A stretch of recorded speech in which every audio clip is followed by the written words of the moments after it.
हरे कृष्ण। सत्यम परम धीमहि। श्रीमद् भगवद गीता एक मार्गदर्शक। भगवान श्री कृष्ण जिस तरह अर्जुन को एक गुरु के रूप में उपदेश दे रहे हैं, ज्ञान दे रहे हैं, और उस ज्ञान को अर्जुन एकाग्र चित्त होकर सुन रहे हैं, उसी तरह हमें भी गीता के इस गूढ़ रहस्य को ध्यान पूर्वक सुनकर अपने जीवन में उतारना है। यहाँ पर भगवान ये बता रहे हैं कि किस तरह अविनाशी और विनाशी दोनों में अंतर क्या है। आज का श्लोक है द्वितीय अध्याय का 16वां और 17वां श्लोक। आज का श्लोक लेते हैं। नासतो विद्यते भावो ना भावो विद्यते सतः उभयोरपि दृष्टोऽन्तः स्त्वनयोस्तत्त्वदर्शिभिः अविनाशी तु तद्विद्धि येन सर्वमिदं ततं विनाशं व्यवस्यास्य न कश्चित् कर्तुमर्हसि। अर्जुन को वो समझा रहे हैं कि ये शरीर, जो भौतिक शरीर है, पंच महाभूतों से बना हुआ ये हमारा शरीर, ये नाशवान शरीर है, और जो आत्मा है वो अविनाशी है। तो जिसका कोई अस्तित्व ही नहीं है, सिर्फ एक थोड़े समय के लिए, ऐसे नाशवान शरीर के लिए तत्ववेत्ताओं ने यह कहा है कि इस नाशवान शरीर के प्रति हमें ना तो आसक्ति रखनी है और ना ही इसके बारे में हमें इसका उपयोग करना है। किस लिए? भगवत प्राप्ति के लिए।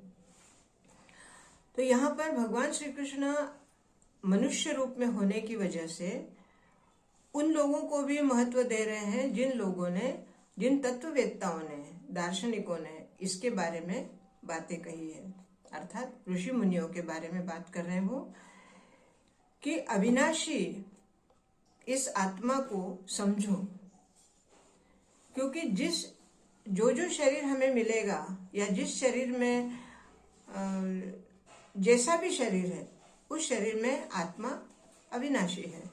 लेकिन शरीर किसी भी रूप में हो, वो पंचमहाभूतों से बना हुआ है और वह अविनाशी नहीं है, अर्थात शाश्वत नहीं है।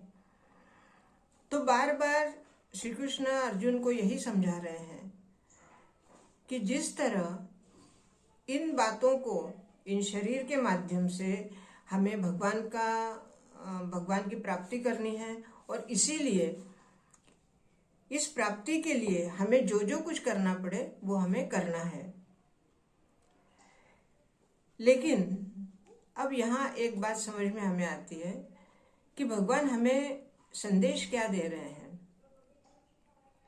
अर्जुन बहुत एकचित्त होकर सुन रहे हैं, और हम खुद इस मामले में सोचने पे मजबूर हो जाते हैं कि इसी शरीर के माध्यम से हमें भगवान की प्राप्ति भी करनी है, और यही शरीर हमसे वो कार्य भी करवाता है जो हमें नहीं करने चाहिए। अर्थात यहाँ पे कहीं कहीं कर्म प्रधानता भी आती है, भाग्य प्रधानता भी आती है।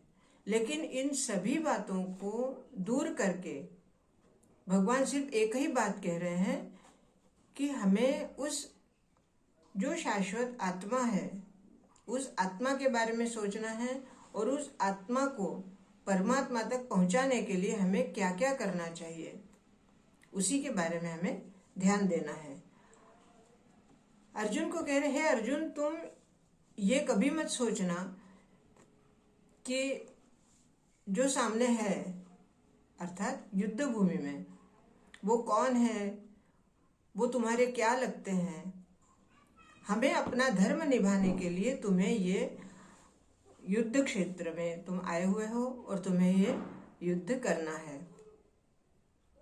बार बार हमारे जीवन में जितनी बार भी कोई युद्ध के प्रसंग आते हैं, हम अपने आप से पूछते हैं कि क्या ये युद्ध करना आवश्यक है। कई बार ऐसे व्यक्तियों के साथ, परिवार के साथ या परिवार के किसी सदस्य के साथ जो कि हम अनबन होती है या कोई मनमुटाव होता है, तो एक युद्ध की परिस्थिति निर्माण हो जाती है। लेकिन ऐसे में युद्ध करना कहाँ तक उचित होता है? युद्ध का परिणाम क्या होता है? और तब हमें यही ध्यान देना है कि युद्ध आवश्यक है या संधि आवश्यक है। क्योंकि महाभारत के इस पर्व में युद्ध की जो स्थिति आई है वो संधि ना करने की वजह से आई है। अर्थात भगवान श्री कृष्ण, आप सबको पता होगा, भगवान श्री कृष्ण संधि प्रस्ताव लेकर गए थे, शांति प्रस्ताव चाहते थे, क्योंकि शांति कोई विकल्प नहीं है, शांति का कोई विकल्प नहीं है और शांति हमारे जीवन के अत्यंत आवश्यक घटक है। अगर कुछ मूल्य देकर हमें शांति प्राप्त होती है तो उससे बड़ा हमारा अच्छा सौदा कुछ भी नहीं हो सकता। लेकिन कई बार ऐसे प्रसंग आते हैं जब हमें संधि प्रस्ताव या शांति प्रस्ताव हम कारगर नहीं होता और अंत में युद्ध की स्थिति आ जाती है।